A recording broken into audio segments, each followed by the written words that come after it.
سلااو الرئيس دووبارە ئەم مەجبورن لەسەر لەهەف هاتنە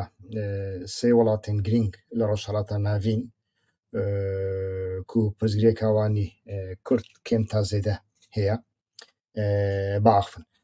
ji bo ku ew pirzgirêk ne tenê girêdayî partiyekî û dû partiyan e hêdî hêdî xuya dike bi avayiyekî bi zanabûn dibe an jî wek tepkî dibe an jî wek kiryarekî siyasî dibe dibe sedemek ku ev yek bibe nexweşî û şer û gotegotê di nava civaka Kurdan jî yani her roj bi vê sedemê ji xwe bûyerek çê dibe do jî li bajarokê Seyid Sadiq girêdayê Sulêmaniyê li germiyan dû hevalên rojnamevan şehîd ketin ku çek destê wan danîne lê dîsan jî dronek çend dron radibin û li wan dixin û wane dişewitînin di heman demê de Tûlê dinêrî di nava yani çend rojekin demek e di nava van partiyana da yê ku divê rêkketinê an jî li hev hatin û nêzîkbûna di navbera her sê welatan Îran û Tirkiye û Iraq de bêguman ew lihevkirin dû lihevkirinên cuda ne yanî her sê welat bi hev re lihev nexistin lekin nekirine lihevkirinekî asayîş di navbera Iraq û Îranê de heye û niha lihevketinekî asayîşî di navbera Tirkiye û Iraqê de heye lê dîsan jî partiyên ku bi sedema vê lihevkirinê mexdûr dibin an jî xwe mexdûr dibînin demekî dirêjek gazinj dikin an jî bangewazî li xelek dikin da ku bêdeng nemînin helwestê wan hebe li hemberî vê bûyerê û gavek ku helwestekî ku tê xwastin jî ew nabînin vê carê Tûlê dinêrî tepkî û karvedanên nexweş çê dibin mesela tiştê herî balkêş doh dîsan li sosyal medyayê min bîst yek ji kesekî naskirî û xwedî dîplom û akademî ya partiyekî xwezî bi sala 1987 ji bo xelkê Başûrê Kurdistanê xwast ji bo xelkê Başûr sala 1987 ji bo xelkê Başûrê çi bû enfal hebû sala 1987 ji bo xelkê Başûr çi bû bûyera Helepçe û kîmyabaranekirina xelkê Helepçe hebû ku 8000 zarok û jin û kesên betemen hatin şehîdkirin bêyî ku sûcekî wan hebe di enfalê de bi giştî sala 1987 û 88 175,000 kes ji xelkên gundiyan piranî û bajarokên biçûk yên Kurdistana Iraqê hatin enfalkirin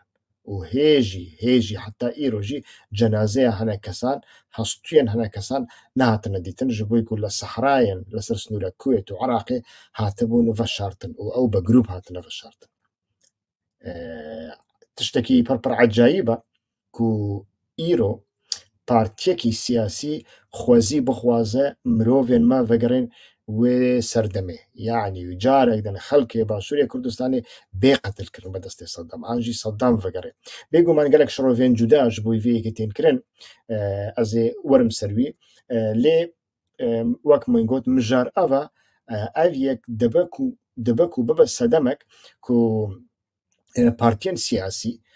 ku di warê stratejîk de 20 salin 30 salin li Kurdistana Iraqê de tedbîrê xwe negirtin û li wê rojê nefikirîn hemî hêkên xwe xistin sebetên partiyên siyasî yê deselatdar yên Başûrê Kurdistanê û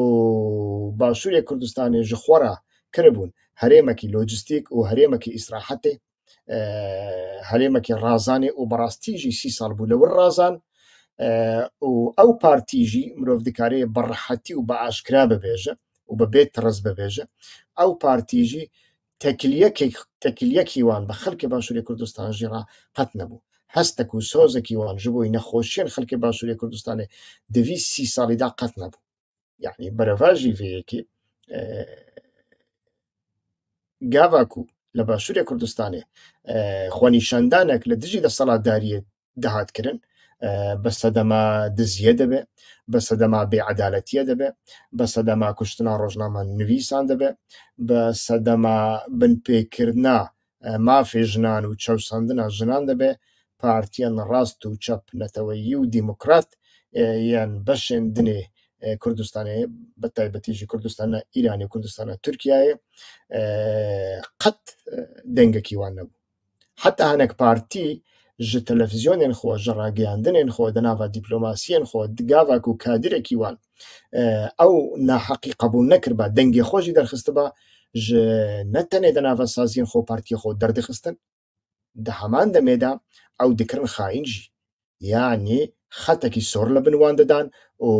digotin ew kes kesekî gêreşêwêne yanî provokatîv e, ew kes dixwaze tekiliya me bi filan partiyê re xirab bike, ew kes dixwaze rojeva siyasî bigorîne. Wekî ku bêjî pirsgirêkên gel li Başûrê Kurdistanê lejem wan rojevekî siyasî giring nebe.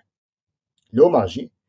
tiştekî matmayînîne ku berpirsek û kesekî wanî wê partiyê û kesekî şiyar bêje ez xwezî dixwazim xelkê Başûrê Kurdistanê jî vegerê sala 1987 yanî carekî dinê Seddamek werê bi çekê kîmyayî lewan bide. Bêguman şirovên cuda li ser vê tên kirin yanî yek ji şirovan jî ew e di wê demê de partiyên Kurdistana Îranê li Kurdistana Iraqê pir rehet bûn. Tekiliyên wan bi Saddam Husên re pir xweş bû. İnsan bi heqaniyet û bi rastgoyanî bibêje ew tekiliyên wan pir xweş bûn bi Saddam Husên re lê zererekê wan ji bo Kurdistana Iraqê nebû. Yani tu bêjî şerê pêşmergeyên Kurdistana Iraqê bikin, şerê xelkê Kurdistana Iraqê bikin rastî tiştekî wisa nebû. Alîkarî kiribin zerer nedane. Yani gazincekî me şikeyatekî me devî warî de nîne ku tekiliyên wan bi Saddam Husên re hebûye. Ev Kurdistana tu li ku derê li dijî dewletekî kar bikey pêwîstiya te bi tekilî heye bi dewletekî dinê re. Nakokiyên van dewletane tu dikarî li hemberî hevdû bikarbînî. Min jî ew kar kiriye. Gava ku ez hîzbî bûm, gava ku çek destê min dabû, min bi berpirsyarên rejêmên dinê ya Iraqê dibe ya Îranê dibe heta ya Sûriya dibe tekilî çêkirine, ez bi wan re keniya me, min bi wan re xwarin xwarine, min bi wan re gotûbêj kiriye. Ji bo ku ew ji min re pêwîst bûye. Ew li Kurdistanê de wisa ye. Lê du tişt têda hene. Yek ji bo ku îro li Kurdistana Iraqê de partiyên siyasî jî de nav de û dewleta Iraqê îtîfaqekî stratejîk ya emnî asayîşî bi van dewletan re çêkiriye, tu bêy li şûna ku rexneya xwe bidey bêjî baş e em 30 salin li wir in, me tedbîrek negirt, me rêyekî pirsyar nekir, Iraq wek berê namîne, yanî cihekî bêxwedî namîne, hêdî hêdî dê rojekî dewlet çêbibe, karê dewletê jî ew e snûrên xwe muhafeze bike. Karê her dewletekî ew e bazirganiyê bi dewletê cîran re bike. Karê her dewletekî ew e berjewendiyên xwe bi dewletê cîran re biparêze wî narehet neke. Ne wisa yanî kîjan dewlet dibe li dunyayê de wisa ye. Karê dewletê ew e. Dewlet ji xwe ji bo çi çêdibe? Ji bo bazirganiyê çêdibe bi dewletekî dinê re, bi taybetî jî bi dewletekî cîran re. Karê dewletê ew e. Ew yek tu tekiliyan xwe bi wê re nîne ku ew dewlet hemî dijminê Kurdan in û tekiliya xwe bi wê dereceyê re bi partiyên Başûrê Kurdistanê jî ranîne ku ew jî di nava vê îtîfaqê de ne. Ez wisa nabînim. Yani ez li gorî siyaseta real polîtîk lê binerim qet ne wisa ye. Bêguman rexneyên me an jî çi bêjim kînê me li hemberî siyaseta wan devî warî de heye. Yani yekêtî dibe pedekê dibe. Devî warî de rexneyê me hene ez ê werim ser wî jî. Lê ew nayê wê watayê ku her ew jî ji bo ku îmzakirine dina îtîfaqekî wisa ew xaîn in. Na. Li rastiyê de ne wisa ye. Ya dinê jî baş e hûn niha bi kîjan rûyê şikayet û gazinciyan ji xelkê Başûr dikin ku bêdeng in. Çima dengê xwe derbixin? Çima dengê xwe derbixin? Yani sedem çê dengê xwe derbixin ji bo wî? Her kes dizane گاواکو گەریلایەک پێشمەرگەیەک ئینسانێکی شۆڕژگێر حتا شۆڕژگەرێکی زەعیف ژی بە یا هەر پارتێکی دەبێت لە هەر جەیەکی بێ گاواکو تێکوشتن تێ شەهیدکردن تشتێکی پڕ بە ئێشە ئەو تشتێکی دنیا لێ هون 30 ساڵ بوون لە کوردستانە عراقی بوون لەبەر چاوێەوە وەقاس ئینسان داهاتن کوشتن وەقاس ئینسان داهاتن برچیکردن وەقاسی دزی و گەندەڵی و بێسەروبەری و حتا ئیرۆژی بەردەوام دکا وە چی کرد وە ئەس ژۆرا بێژم وە پرانیاخۆ یەک و کاری بوو وەکوان و بە ڕیفراندۆ دەما ڕیفراندۆ مێراوە بۆوان ڕەدانس کرد وە کەسێن مینامە و هەرێکی بە چاوی ڕێک نەگرانە لە ڕیفراندۆمێ دەنەرین و ئەم کرن جاش و ئەم کرن خاین بەریا چەند ڕۆژان من هەڤاڵێکی خۆی کردن و خەڵکی کوردستانە تورکایە من لە بڕۆکسری تەسادفەن دیت ئەو هەڤاڵ چەند ساڵە پشتی ڕیفراندۆمێ بەمڕا ناخفێ و تەسادف هات هەمبەری من دیسا خواست بەمڕا ناخفێ لێ ئەس چون پێشایی من دەستێوی گرت من گۆ کاوەرە ئەم هەرن لە جەیەکی قهوەیەکی فەخۆن چ قاسی بۆ کاری من هەیە فلان فلان نابە جارێکی نانا من گۆ نابە کارێتەژی هەبە کاوەران بە هەڤرا قهوەیەکی فەخۆن پشتڕاژی ئەم دیکارن بە هەڤرا بچین کارێتەژی بجێبینن من گۆتوی تو چمەژ من عاجزی گۆ تو دەدەما ڕیفراندۆمێدا تەڕەخنا لە من دەگرتن من گۆتە چما ڕیفراندۆم خواست گۆژ بۆی کو کورد ببن کوردن کوردستانە عراقی ببن دەولەت و فایدەیەک مەژی ژێرا هەیە و کەسێ وەک منژی لە شووناک و لە بەلجیکای بمینن دکارن بچنور یا دەنێژی ئەوش بۆی کوردان باشە مرۆڤ دکارێ پترۆلی کوردستانی بفرۆشێ گۆ باش ئەو پترۆل پشتی ڕیفراندۆمێ پشتی دەوڵەتە کوردی قاشۆ ئەم دکارن بفرۆشن کی ئان ئیرانە ئان تورکایە وێ دەمێ هەگەر کومە ئەو پترۆل فرۆتوان گەلو ئەم دیسا ناکەون بن دەستێ ئیرانێ و ئەن تورکایە ئەمش دەستی عراقی ڕزگار بوون کو دەستورە لە دەستورە بنگەهیندا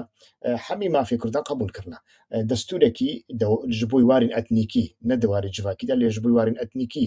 ji بۆی پرزگرێکن ئەتنیکی دەستورە هەری دیموکراتیکا لە ڕۆژهەڵاتە ناویندا ئەس چما تەکیلی خۆ بەوی وڵاتی ڕاخرا بکەم ji بۆی کواس پترۆلی بفرۆشم و داویە مەجبور بووم پترۆلی خۆ بفرۆشم ئەردۆغان ژی وێ شەرتی خۆ لەسەر من فەرزکە پترۆلێ بە هەرزان ژ دەستێ من دەرببینێ و ئیمزایان بە من ڕابکە و ئەس وسا بکەم ئانجی ئیران چما وسا بکەم تو قەت لەوەیەکە فکری گۆوەڵا ئەوژی ڕاستە توژی حەقی ئەس لەسەر نەفکریم یا دنێژی من گۆ تو لە بڕوکسرە تو نەکاری کار بکەیت تو نەکاری کار ژ خۆرا ببینی تو دخوازی بچی بەشداری لە ڕیفراندۆمێ بکەی ئانژی دخوازی ڕیفراندۆم چێ ببە ji بۆی کولەوەر کارێکی بدەنتە هەنێک پەرە بدەنتە تەگوت بلا ڕیفراندۆم چێ ببە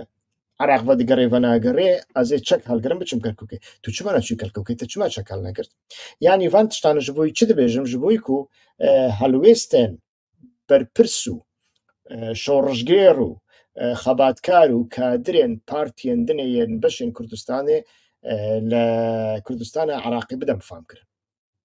یعنی ji ئالیەکیدا ji بۆی یەکێتی و پەدەکە ji بۆی دەسەڵاتداریە وەقاسی درسۆز بوون لە هەمبەری هەمی زوڵمێوان دەنگی خۆ دەرنەدەخستن تەمام تەنەکاری بوو دەنگی خۆ دەرخەی تو تەپرسیای چاوێتە لە پەریاوان بوو چاوێتە لە ئیزنێوان بوو چاوێتە لە ڤیزیاوان بوو دە هەمان دەمێدا تا هەری کێم دکاری بوو تەکریەن خۆ بە خەڵک ڕاخرانەکی تەچما تەکریە خۆ بە خەڵک ڕاخرا کرد و چۆوا تەکریە خۆتە بە خەڵک ڕاخرا کرد ئیرۆگازن ژانژە خەڵک دکەی کوژ بۆی تا بێن سەرجادەی خۆ نیشاندانان بکەن هێزێن زەرێڤانی و پێشمەرگێن ڕۆژ و پێشمەرگێن هەشتێ و پێشمەرگێن هەفتێ و پێشمەرگێن قزل قوتێ پێشمەرگێن کاکفلانی بێن بە تۆقاتان لەوان بخەن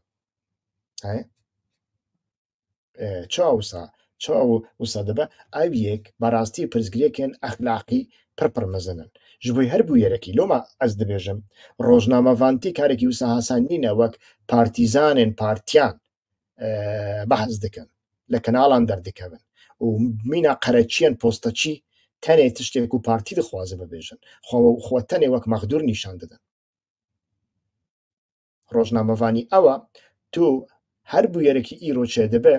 30 ساڵ 40 ساڵی 20 ساڵی 10 ساڵان هەریکەم فگەڕی پشترا مینە شوفێرێ تەکسیە بەردەوام لە پشت خۆ بنەڕی لە عینەکێ کا لە پشتە چ هەیە چێ بووە تو پشت ڕاندکاری بچی پێش و و تو بپرسی ما بەرێ چ کرد چ کەماسی چێبوون تاکو ئەم هاتن ڕۆژە مینا ئیرۆ ئەو پڕ گرنگە هەگەر کو مرۆڤ vەیەکێ فام نەکە نەکارێژە سیاسەتی بژێت تشتێکی دنێ فام بکە نەها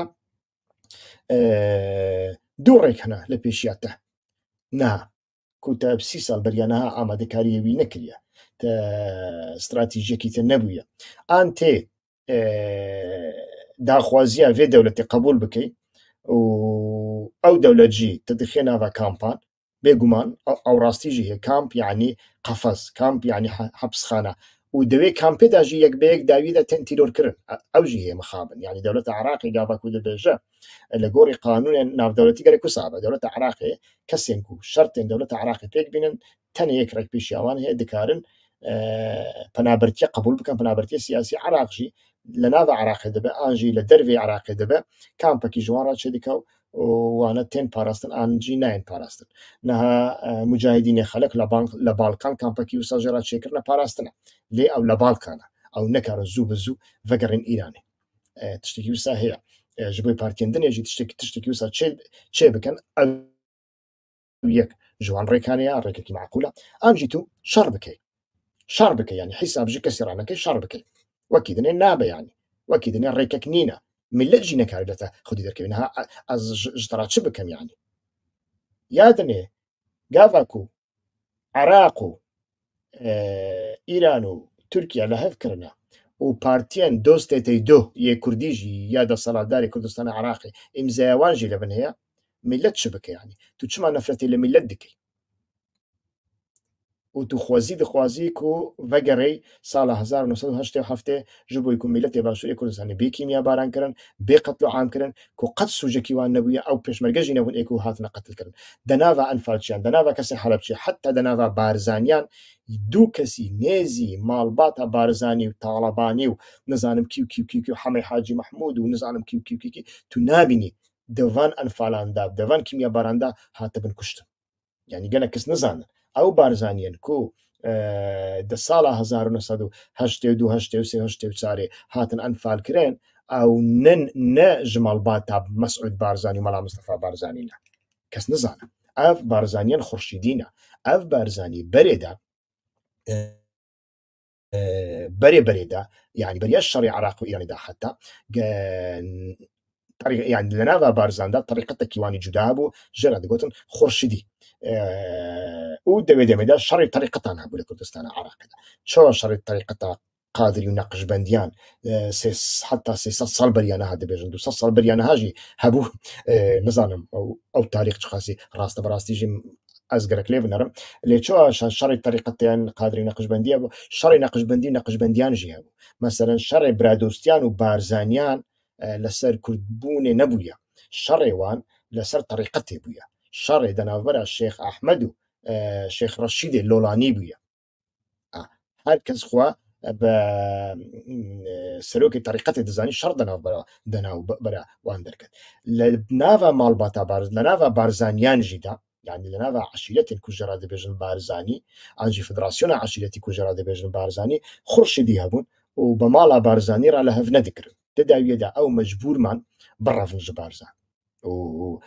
مالا بارزاني جي تشكي كردايتي دستيوان داهبو بناوي كردايتي دكاريبون هبي دجمنين خوا جحريمي برا فينا و دجمني وانجي مجبور دبون ترك بيشيوان ندما قالك جوانا دبون جاش مثلا زيباري مالا احمد زيباري محمود زيباري بويس هدمي بوين جاس او راستيكا حتى مالا خانين برادوستي بويس هدمي بوين جاش ريكاني بويس هدمي چون مسلم بون جاش خورشيدي نبون جاش خورشيدي تاني چون دشتي هوليري و دناوا دوبشكان و ماراندا لچوليكي دا لتنكيان خانيش خورا شكر لكامبكي دا لوردا دجيان سال 1982 دا شرع عراقي وإيراني هبو و پدكا لجبهة إيراني دا دكتا پیش یا ارتشن إيراني و عرض عراقي جوان را دكرت باقش دكرت و إيراني جي دهاتن ويدري أخلاقك صدام حسين و بعسين عراقي جي و صاحبو يعني چنجارا جي پیش مرقا و آقدار دكرن بەوان ڕادڕوونیشتن مەسەڵەن جارێکیش مام جەلال ڕاگوتبوون ئەس باوەڕم ساڵ 1970 بوو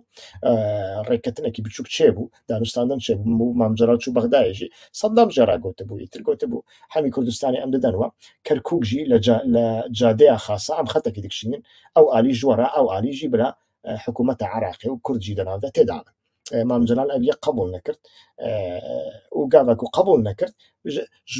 ژوان ڕاگوتبوو تەمام هەم قبول ناکەن هەون دیسا تێوێ معنایە دیسا دچن چیە شەڕ دەکەن بە کلاشینکۆفان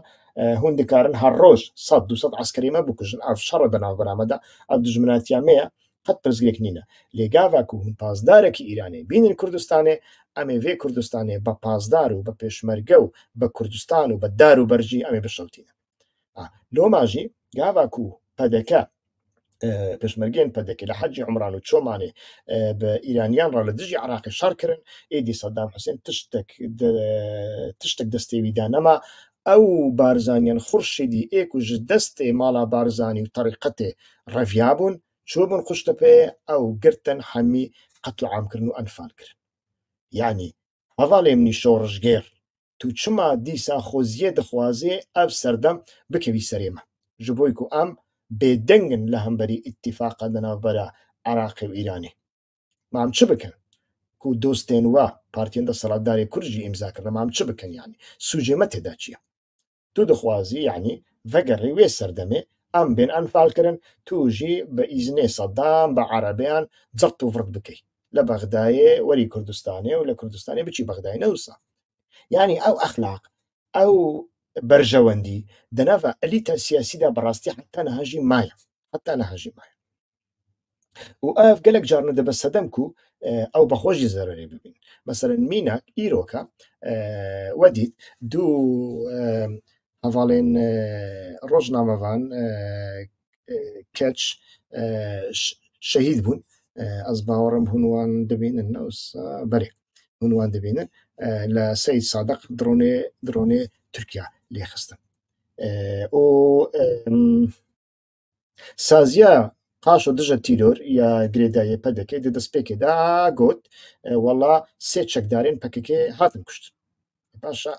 em wan dibînin rojnamevanin sivîlin çek destê wan danîne qelem û kamera destê wan dane çawa dibe saziyekî dije tîror weqasî naberpirsiyar be بە ئاڤایەکی وەقاسی بێ ئەخلاقی داخوێنیان بدا ئەو لە جێیەکی دینە لێ ئەv یەک لە کیژان هەرێمە چێ دەبێ لە هەرێمە کوردستانە کەسک چێ دەبێ کوردستانە تاڵەبانیان چێ دەبێ نە لە هەرێمە کوردستانە بارزانیان ji bo ku yek Kurdistan nîne yek herêma Kurdistanê nîne du herêma Kurdistanê hene û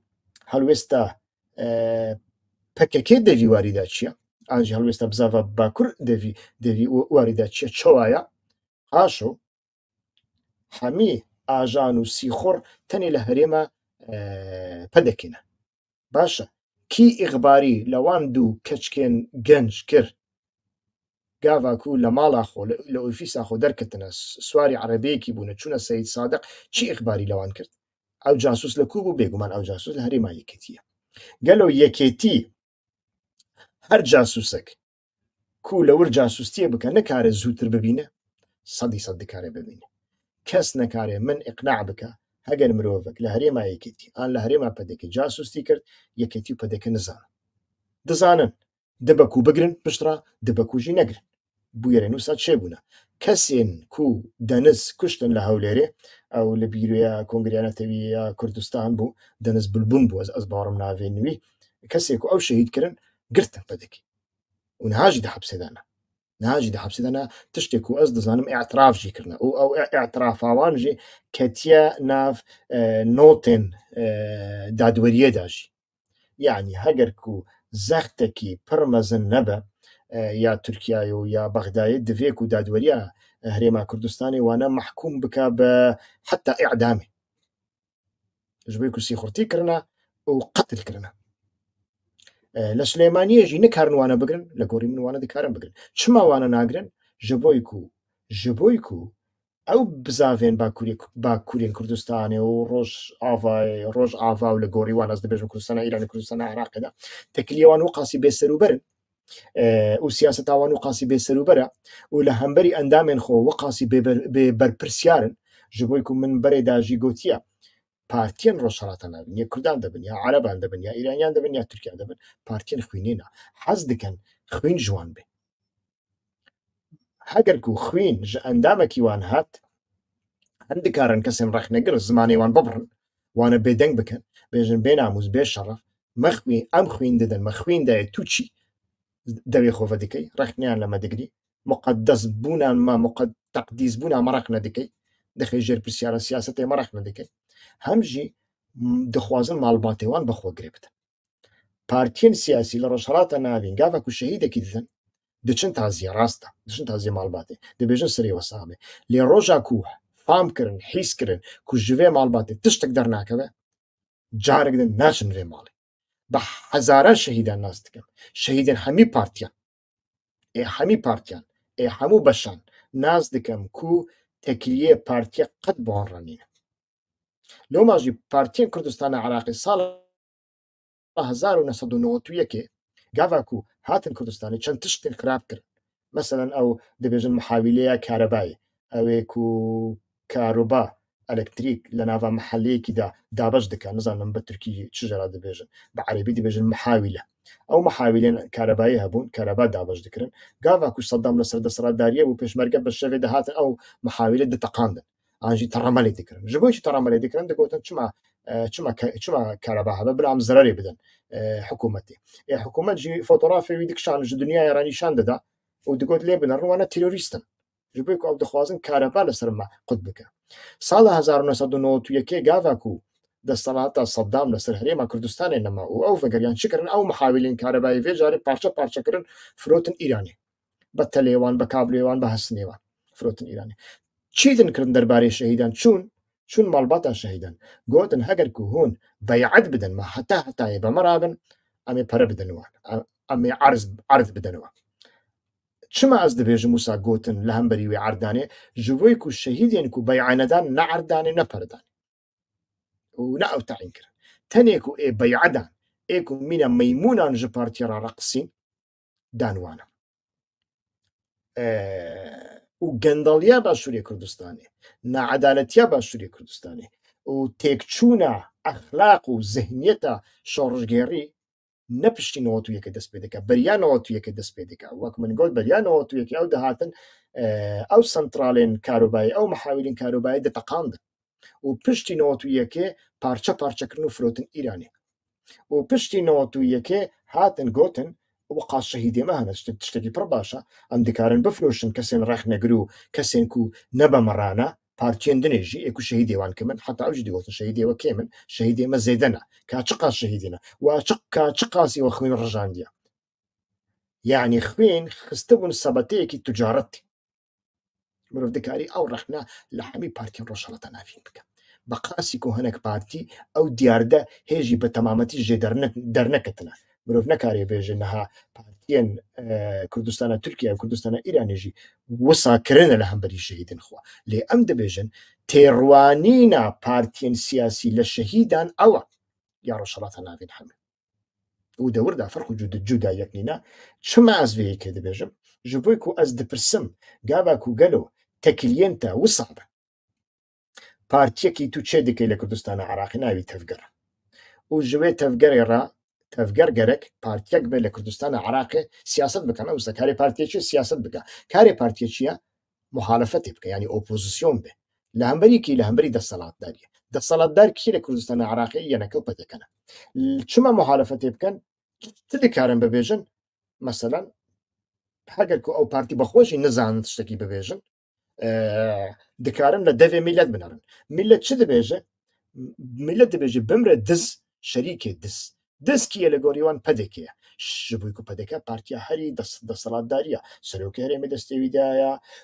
hebe serokê perlemanê jî destê wan dane bê yekî dinê bê kiribin bûkik lê dîsan jî perleman jî destê wan daye û li hewlêrê her gav bixwazin dikarin deriyê wê qepat bikin serokê perlemanî bişînin malê serokê perlemanî rezîl bikin nêrînin serokê perlemanî bike hewlêrê jî wek berê kirin û serokê hikûmetê jî pedekê ye newsa postên dinê jî yên îdarî pirahiyê pedekê ne loma jî millet dibêje bimre diz û şerîkê diz يعني ملتي اوبوزيسيون وسا ببيشه بارتي جي دكاري وسا ببيشه لي بارتي كو تشيكريا او بارتي كو تشيكريا نابيجا وسا وهنجي نايلن او بارتي ببيجا داماكو هالبجاردن جي تشي دبي هنجي وي بارتي را دبيجن دنگي خونا دن بدكي بدن يكتي انجي دنگي خونا دن يكتي بدن بدكي وك من قلت لغوري روشي هەگەرکو پەدەکێ دوو تۆربێن نیسکان ژوەڕا شاندن هون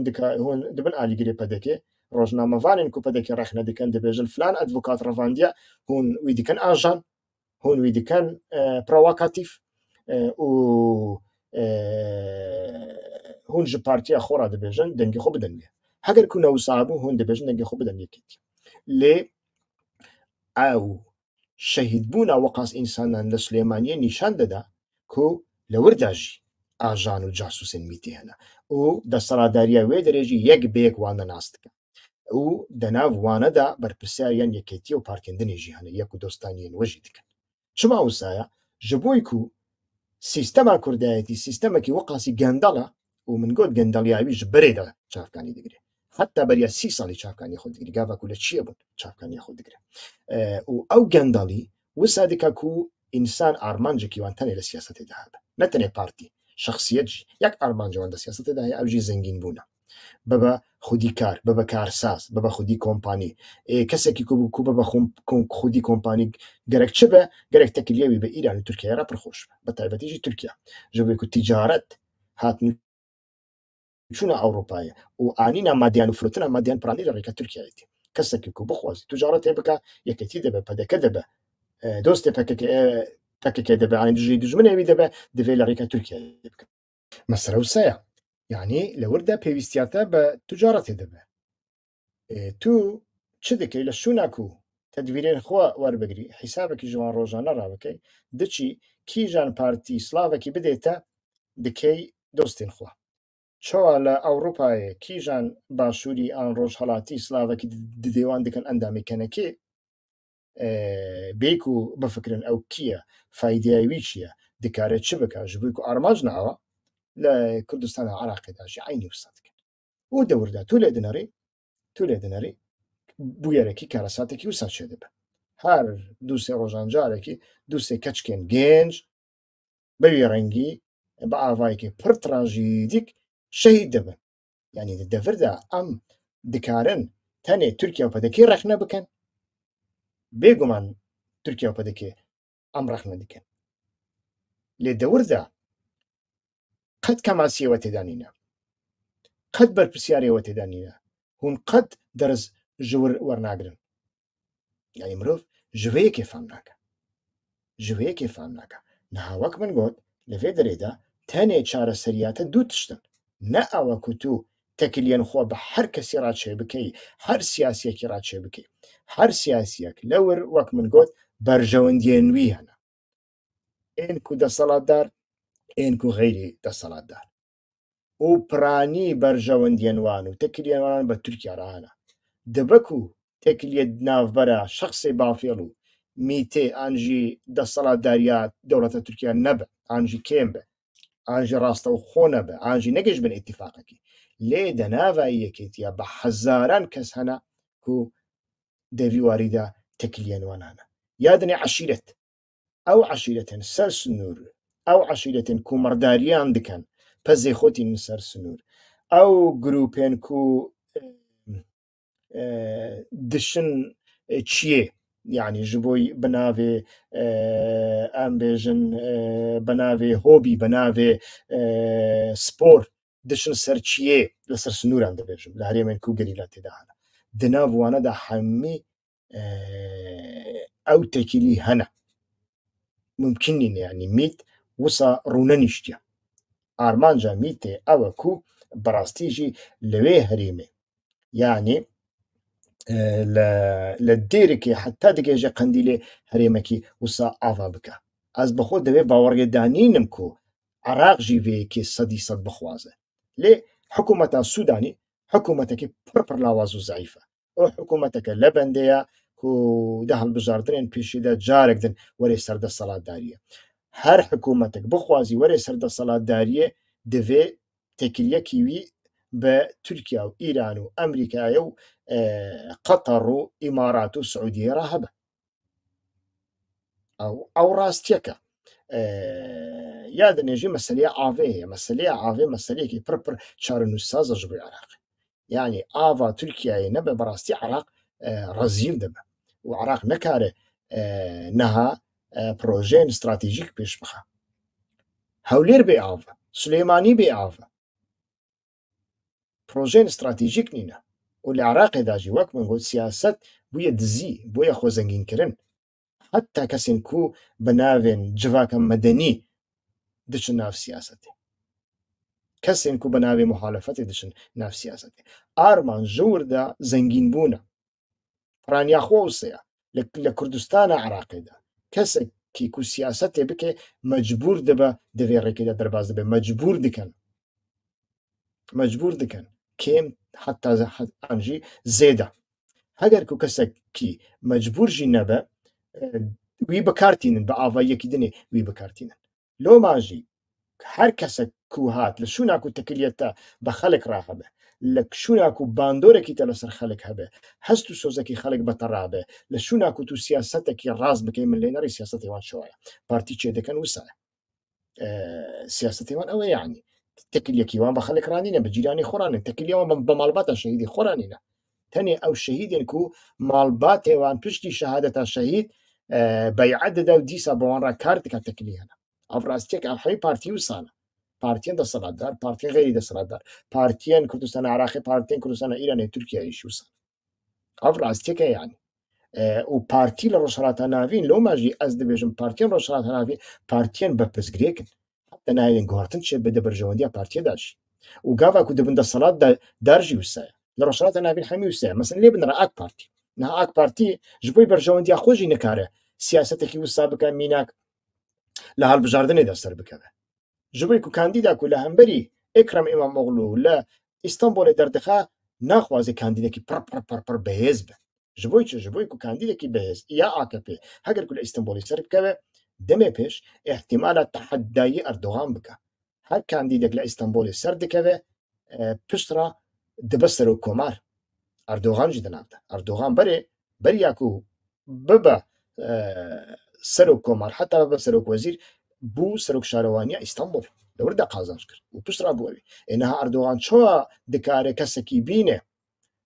بکێ کاندید لە هەمبەری ئیکرەم ئیمامۆغلو و بەهێز بێ لەوەردا سەرکەوە و پشتڕاژی تەحەداییە ڕەجەب تەیب ئەردۆغان بکا بێژە بەڕێز تەیبت و اختیار بووی کاتۆڕوونا ئەزێ ببم سەرۆک کۆمار نەهاوشووە ئێ باشە بوو ئەو بوو سەرۆک کۆمار وێ دەمێکی گەڕانتیە دزی و پەرەیە ماڵباتە ئەردۆغان بکە نها پارتی لە ڕۆژهەڵاتە ناوین هەموو دەڕۆشێکی وسادانە چمە من ئەو میناک ئانی ئەس نابێژم هەم پارتی وسە دزن وەک ماڵباتە ئەردۆغان نا ئەس دەبێژم پارتی ji بووی ku nebiye muessesek ku de berjewendiya giştî dabe elîtekî siyasiye û karên wî parastina kemasiyên elîta siyasiye û loma jî firsetê nade ku hinek guhirtin û hinek berjewendî çê bibin ku di xizmeta fezaya giştî dabin ew pirsgirêka partiyana la rojhilata navîn de loma tiştên wisa çê dibin dîsan jî ez nefretê xwe ji wan terorîstan dikim ku rojnamevanan dikujin dîsan jî gerek em bêdeng nemînin gerek kes vêyekî qebûl neke nefretê li wan bike lê sedema ku ew bûyer jî berdewam dûbare dibin û ew yek ji wan e jî ew e ku li ser vêyekê berastî û durustî nayê axaftin û rexneyên stratîjîk û durust nayên kirin ji bo ku rojnamevanên ku ew didin axaftin mîna qazanin tenê qîreqîrê dikin tenê eynî tiştî wek çerçiyan dûbare dikin ya tu tî an jî tu rojnamevanî rojnamevan gerek li bûyerên piştperdê bine bûyerê piştperdê tu nebînî tu nekarî rojnamevaniyê bikî karê herî zehmet ji bo rojnamevaniyê ew e gerek mirov vêyekê bibîne hêvî darim ew bername ez dizanim rexneyên gelekî tûjin gelek kes jî teḥemûl nakin ew bername sûdê wî hebe ez dîsa jî dûbare dikim dîsan jî hinek tûtî dîsan bi avayekî cahîlane ببێژن ئەم گەرەک ئیلا ببن دەولەت ئێم چا ببن دەولەت وەک من گوت ڕەوشا پارتیان وسایە ڕەوشا مەژی وسایە ڕەوشە سیاسەتێژی وسایە سیاسەتە ناودەولەتیژی وسایە تو چۆ دەکاری ببی دەولەت یانی تەمام ببە دەولەت هایدێک کی پێشیاتە گرتیە من پێشیاتە گرتی تو ببی دەولەت ئاپۆ پێشیاتە گرتیە باخێر پێشیاتە گرتیە نەخێر نەڕاستە یانی بەوی ڕەنگی لە مەسلەیان نەڕین نابێ بە چاوێکی کلاسیکی و دوژمناتی کردنا پارتیەکی دیارکری ئەس نابێژم ڕەخنیان نەکە کەس بە قاسیمە ڕەخنیان ناکە لێ دوژمناتی بناوێ ڕەخنە دوژمناتیە کردنا پارتیەکی دیارکری نابێ ڕەخنەگر گەرەک بەریا هەر کەسی ڕەخنێ ئالیەکی بکە و هەری زێدە نزیکەژی هەگەر کو بەوی ڕەنگی بێ هەر پارتیزانێک هەر ڕۆژنامەوانێک هەر سیاسیەک هەر هاوڵاتیەک ماڵباتە هەر شەهیدێکی بەوی ڕەنگی لێ بنەڕێ ڕاستیژی ئەو پرسگرێک چارەسەر دەبن گەرەک ئەڤیەک بەڕاستی ئەو پارتی گەرەک بمن سازیەکی سیاسی کو بکارن سیاسەتێ بکەن گەلێک جارنا میناکە شینفینانی لە ئیرلندایە شینفین نەتەنێژ بووی وێ گرنگە کو ئیرا چێ کرد و ئیراژی ئەمریکا و بەریتانیا ناچار کرد و مافی ئیرلندیان بدەن شینفین کاری بوو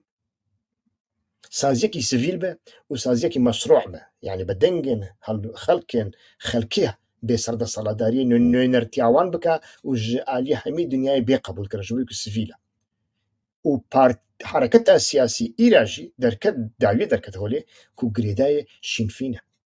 نەکو شینفین گرێدایی حرەکەتە سیاسی بە یعنی کەسێکی و بناوێ من خەبات کردە تەجروبێ من هەیە ئەز لە چێمە ئەز ئاغامە ئەز عەشیرەتم ئەز برایە مەزنم گەرەک هەممی کەسێن و سیاسی تێ دەکەن ڕۆژنامەوانیە دەکەن لە فەزایە گشتیدا کارێ دیپلۆماسی و ڕۆژنامەوانی و سیاسی و پەرلەمانتاریە دەکەن هەممی لە بندەستێ من دابن هەممی بەیع بدەن من هەگەر و بەیع نەدان من ئەزێ وان بقڕێنم ئەزێ مەڵاوان خراب بکەم دەوردە سەرکەتن چنابێ لە ئیرایی بەرەڤا ژیڤەیەکی بوو هەمووی دەزانن حرەکەتە سیاسی مؤسسە بوو لە سیاست دەکرد و دە هەمان دەمێدا حرەکەتە عەسکەریژی ژ بنڤە دەبندەستێویدا بوو تعلیماتی خۆش ژوان دەکردن لە کوردستانی ئەڤیەک بەرەواشی پەرلەمانتۆ تعلیماتی خۆ ئان ژماڵباتە بارزانی ئانجی ژماڵباتە تاڵەبانی دستینێ ژماڵباتێ دستینێ یا تو چما پەرلەمانتۆی ما تو قازی سیاست مەدار تعلیماتی خۆش پارتی دستینێ ڕۆژنامەوان تعلیماتی خۆش پارتی دستینێ حتا ژ پارتی را دەبێژێ ئەز ئیرۆ لە بەرنامەیەدا چ بێژم چۆ باخم چۆ ناخم وسە داخم فکر نەمایە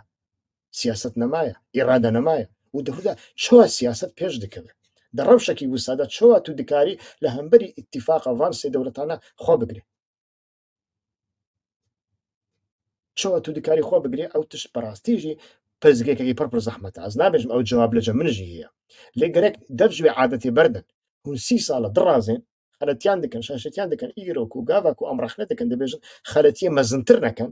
یعنی نەبێژن بلا خەڵکێ خۆزییا خەڵکی باشوور ڤەگەر یا بە ساڵە هەشتێ و هەفتێ و هەشتێ نەهێ خەلەتیان وسا مەزنتر نەکەن ئەم دەبێژن تو ژمڕا دەبێژ ئێ باشە چارەسەری چییە مادەم تو دزانی کات چارەسەریە ژمڕا بێژە ئەو یەک نابێ یعنی ئەو دەما شەڕی خەندەقژی ژمڕا دەگوتن ئێ باشە تەمام شەڕ چێ بە چارەسەری نەهاچیە چارەسەری ئەوە بەریە شەڕی خەندەقی توێ نەکەی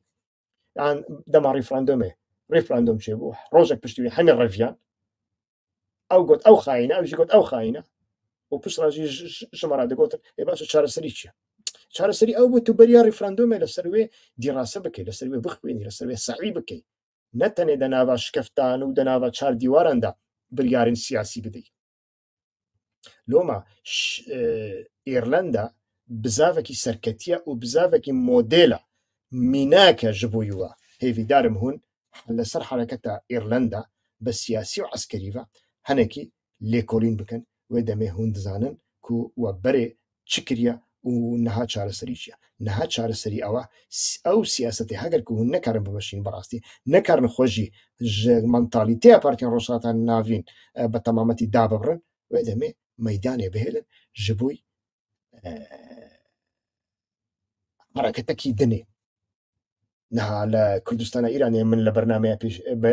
بەریا ئەێدا گوت یعنی لە کوردستانە ئیرانێدا تشتێکی وسا بووە ئەو بەخۆ دەسەڵات دەور نەکردن پارتی ئەو پارتی ji بۆی و ئیفلاسکردە سیاستێوان شکستە وەکی قاسم لۆ گوت گاواک و لە هەر جەیەکیدا حرەکەت کەتە پاراستنێ دەوردا دشکێ پاراستن گەرەک دەمەکی درێژ نەکشینێ تو بکەی ئێرش نایە معنای تو ئیندحار بکەی شەڕ بکەی حتا شەڕ بکەی دەبەک و حملەیەکی سیاسی بە دەبەک و حملەیەکی سیاسی بێ گەلک پارتیان ئەو یەکردە مەسەرەن پەکەکێژی کرد ساڵین 2005 و 6 و هەفت و ئەوانە دەناوا پەکەکێدا پارچەبوون شێ دەبوو تەڤلی هەوی هەبوو قەناعەتکردە بە ئیدۆلۆژیە نەبوو پارتین درێکی دەناواندا چێ بوون خوین هات ڕشتن لێ دەداویێدا حملەیەکردن دەواری سیاسیدا دەواری هزریدا نەکرد دەواری هزریدا ئۆجلان ژۆڕاکرد لێ دەواری سیاسیدا حملەیەکردن مەسەرەن شەڕ بە ئیرانی ڕاوەستاندن و لە ڕۆژ لە ئەو ڕۆژ ئاوایان نەهاچێ بوو ئەگەر و شەڕ بە ئیرانی ڕابەردەوام هەبە ئەو شەڕی بێ مەعنا دەنابەر پەژاکی و ئیرانێدا ڕۆژ ئاوا نەهاچێ نەدەبوو ئەزوی ئاشکرا بێژ یا دەنێژی دەناوە تورکیایدایدی حملەیە هەدەپێ پرسەرکەتی بوو بە تایبەتیژی بە سلاحەدین دەمیر تاشرا کەتە زیروێ لێگلێ نەها تولێت نەڕی ڕەوش بەرەواژی vەیەکیە بەرەواژی شینفینگە وسا بوویەک و تەمام کار پێچوانە بوو یەژبێک و من لە بەرنمەیە بەرەیدا بەحس کردە ئەس ناخوازم vەیەکی دووبارە بکەم لێ بەڕاستیژی لە کوردستانە ئیرانێدا ڕەوشێکی تەمامەن جوداتر هەیە یعنی ئەو گۆتە گۆتن و گۆتنێن بێ معنایە شەڕی دەناو بەرابرایەتیا گەلان و دەولەت تا سەر بەخۆیدا و بنگەهەکیوی مادی و فکری و معریفی و حتا ئەخلاقی ژینینە یعنی من گوت کەسێک و بەحسە دەولەتێ دیکەن من گەلێک لە پرۆفایلەوان نەڕی ئاکەپەینە من لە پرۆفایلاوان نەڕی ji بۆی و پرزگرێکەکیوانی شخصی بە پەکەکی ڕاهەیە من لە پرۆفایلەیەکی نەریش بێک و پەکەکێ باڤی کوشتی تاوا پەکەکە باێتە کوشتێ دەبک و خەلت کرد تو دکاری ڕخ نەبکەیت تو دکاری بچی محکمەیەکی شکات لێ بکەیت تو دکای ڕخ نەبکەی داوا بکەی لێ ئەو نایە معنایەک تکوت و ji بۆی و انتقاما خۆش پەکێ هەل بگرێ بێژی وەڵا هەدەپ و دەم پارتی و ئۆجەلان دەناوە ئەوی نادەولەتە تورکیا دانا و دەخوازن کوردان بێ دەولەت بهێن و کا های دێم دەولەتە چێکە ئەو نابێت لە کوردستانە ئیرانیدا ئەو یەک نییە لە کوردستانە ئیرانیدا حرەکەت هەیە حرەکەتجی سڤیلە جڤاکە سڤیلە هەمی ئەتیاجین خۆ بخۆ پێکتنی سیاست جی بەخۆ دیکە و ئەو حرەکەت فامکردیەک و گرێک وەک بەڕێز عەباسی وەلی دەبێژە دیوارên ئەتنیکی دەرباز بکە دیواری ئەتنیکش بووی و ڕژێمێک لە پێشەوانە ڕژێمێکی بە ئاگر و هەسن کار دکە دکارێ هەر کەسی بکوژە هەگەر و هەمی جڤاک بە هەمی ڕەنگان بە هەمی ئەتنیکان بە هەمی ئۆلان بە هەمی بیر و بۆچوونێن جودا نێزی هەفتوو نەبن نەکارنەوە بکەن سەرهەڵدانە ژینە ئەمینی بە قاسێک و نەگەشتە زیروەیە خۆی داویە ئەنجامێک و پێویست بوو نەدیت لێ هێژی بەردەوام دکە لە گۆری قەناعەتێ من مرۆڤ دکارێ ژەرابێژە شۆڕش دەوی واریدەدا هەمان شۆڕشێک بوو ji بۆی و کاری بوو جارە یەکەمین ئەزەری و فارس و کورد و تورک و هەمیان نێزی هەفتوو بکە شیع و سونە و هەمیان نێزی هەفتوو بکە بە هەڤڕا کار بکەن بێگومان ئەو یەک ئەو حرەکەتە و لە ئیرانی هەیە نەبوویە سەدەم و کەس ناسنامەیە خوا یا ئەتنیکی ژبیر بکە نا کورد حرەکەتە سڤیل یا کوردێن ئیرانێ من دە بەرنمەیە پێشێدا گۆ دەواری موزیکدا دەواری هونەر و ستراندا هەزار قاتیژی کوردستانە کوردجە بە شێندنێ پێشکەتیترە لە کوردستانە عراقیش خۆ هونەر مریە فاحیشە بووە لە کوردستانە تورکیای هونەر هەیە کێمە هونەرێک لە ڕۆژ ئاوا و لە دەردۆرێ پەکەکێدا هەیە ئەوژی هونەرێکی باشە لێ ئەو هونەرە شەڕ ئەس نابێژم غەیری مەشروع ئەس نابێژم شۆڕژگێر نین ئەس دەبێژم هونەرە شەڕ دەبەک و تشتێکی جوداتر بە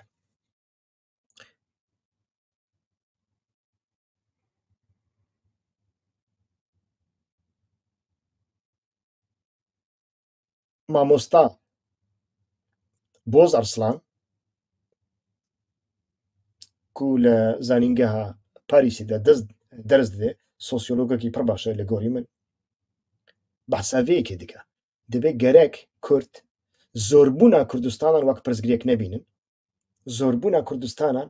هەم ڕاستێکی ڕیالیتەیەکی سیاسی تو نەکاری بگۆڕینی هەمژی دبک و ببە سەدەمک و کورد لە ڕۆژهەڵاتە ناویندا پێش بکەون ئەف زۆربوون یعنی کوردستان عراقی کوردستان ایرانی کوردستان تورکیای کوردستان سووریایی ئەف ئادڤانتاژەکەش بۆی کوردان دەستکەوتەکەش بۆی کوردان دەکارن وەک دەستکەوت ببینین و سوودێژی وەربگرن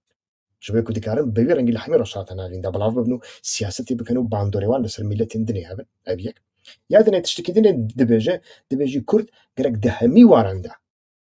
تێکۆشینێ بکەن نەتەنێ وارێکیدا من لۆمە میناکانی من گوت هونەرێک هەیە لە ڕۆژ ئاوا و باکووری سووریایی لێ ئەv هونەرە شەڕ ڕخنە نینە لێ کەماسی ئەوەکو تێکۆشین وەک مامۆستا بۆرز ئەرسڵان دەبێژە نەتەنێ گەرەک دووارێکیدا بدە هەمی واراندا یەک ژوانەژی سینەمایە یعنی هەموو ئاڵانێن هەرێمێن گشتی دەخۆدا بگرە هونەرە شەڕ نەکارێ ببە هونەرێ گشتی دکارێ بە هونەری شەهیدان هونەری پارتێکی هونەری بەرخودانێ هونەرە خوینێ لێ ئەف دەوارێ فکراندنێدا دەوارێ فکریدا هەنێکی تەنگ دمینێ میناک ئەو هەواڵێن کە چک و تێن کوشتن لە باشووری کوردستانی ئەو کەسێن سڤیل کون تێن کوشتن ڕۆژنامەوان تێکوشتن اختیارێکی هەفتێ ساڵیە 20 ساڵی لە زیندانێ مایە نەخۆش بێ دشە دکتۆر لەبەر دەریە خستەخانێ خستێ تێکوشتن کەسێک لە کوردستانە تورکیای ڕەڤایە شاعیرێکە کۆرسی زمانی کوردی تدا تێ هەولێرێ جەیەکی وێنێنە دچە کۆنگریانە تێوی کوردستان لە وردە تێ شەهیدکردن یعنی هەگەر سینەماوانێکی سڤیل هەبێ دەکارەوانە لە هەمی جیهانی بڵاو بکە یەهودیان تشتێن و ساکردن لەسەر جینۆسایدا یەهودیان لۆماژی باندۆر لەسەر هەمووی دنیایی کردن نەهاژی نەتەنیاهو وەقاس جینۆسایدی دیکە لەسەر فەڵستینیان و بەڕاستیژی وحشیەتە لێ دیسانجیت هێژی دنیا دەبن باندۆرە سینەمایە یەهودیاندایە تێکۆشین دەوێ هەموو قادێن سڤیل و بەرفرە بە ئەوژی بەوێ یەکێ دەبک و پارتیان سیاسی مانتالیتیان خۆ یا پارتی بوونێ یا پارتیان ڕۆژهەڵاتە ناوین ژهۆلێ ڕاکەن و چارەسەر بکەن تەنێ بەوێ ڕەنگی دەبێت سوپاس حتانی نەها وە گۆدار کرد لێ ئەس دیسا تینم بیراوە هون کەسێکی دەبینن و بەوێ ڕەنگی بەرنمەیان چێ بکاو ڕەخنێن زانستی سۆسیۆلۆژی فکری پێشکەش بکاو و ئاسۆیان مرۆڤان بەرفرە بکە و لە دەروێ قوتیکە ڕەش یا جڤاکی و یا ئەتنیکی و یا مەزهبی و یا ئیدۆلۆژی لە مەسەریان بنەڕێ ئەس پەسنی خۆ نادەم لێکە من ئەو دەنگ پاراستیژی کێ من ئەس نابێژم ئەستەنێمە لێکێ من ناگەژە هەر دەرێ ji بۆی و ئەو دەنگ بگێژە هەر دەرێ ئەگەر تو بە من ڕابی ئانجی بە من ڕانەبە لێکەرەما خۆ لایک بکە وێ کەناڵی بە دۆست و هەواڵی خۆ بدە ناساندن و ژوان بخوازە و کەناڵامە ئابۆنا سوبسکرایب بکەن و هەوڵ بدەن هەگەر بە کەلیمەیەک ژی بێ تشتێکی بنویسن ئەس دێ بەرسیفا هەمی پرسیارم بدەم هەگەر پرسیارێن وە زەڵال بن و بە نویسێکی باش هات بە نویساندن ئەس زانمژ بۆی هەنێک کوردێن مەی کوردستانە تورکیایە بە کورمانجی نویساندن هەنێکی زەحمەتە لێ مەسەلەن هەون دەکارن گوگل ترانسلیت بەکاربێنن من جارێکی بەکارانی خرانێنە ینی ژزم بە زمانێکی دنێ بنویسن کە هون دەزان و پوسرا ڤەگەڕێنن کورمانجیە کەسێک و لە گوگل زاراوەیە کورمانجی و سۆرانی تێدا زێدەکردن تێکۆشینێکی هەری مەزنکردە ji بۆی کوردان مەبەستێ من ئەوە لە تێکۆشینێدا نە ئەوە وەکی پارتین سیاسی کو کەسێک ئالیگرێ وان بێ گۆداری وان بکێ بەیعەت بدێوان بە زمانێوان بەئاخفێ لە قوتیکە ڕەش یاوان دەرنەکەبێ خەتێوانی سۆر نەبەزینە ئەو کەس وڵات پارێزە هەگەرکو نەوسا بوو هەنێکی فکری هەنێکی خواست مێژیە خۆ بێشینە توی خائین بکەیت تو بێژی وڵات تو خائینی تو میتی تو جاشی تو قاسم سلێمانی تو جاشی ئیرانی جاشی عراقی تو جاشی بارزانی تو جاشی پەکەی تو جاشی یەکیانێکی تو دەولەت ناخوازی تو جاشی حەکەن فیدانی بەوێ ڕەنگی تێکۆشین نابێت سلااو ڕێز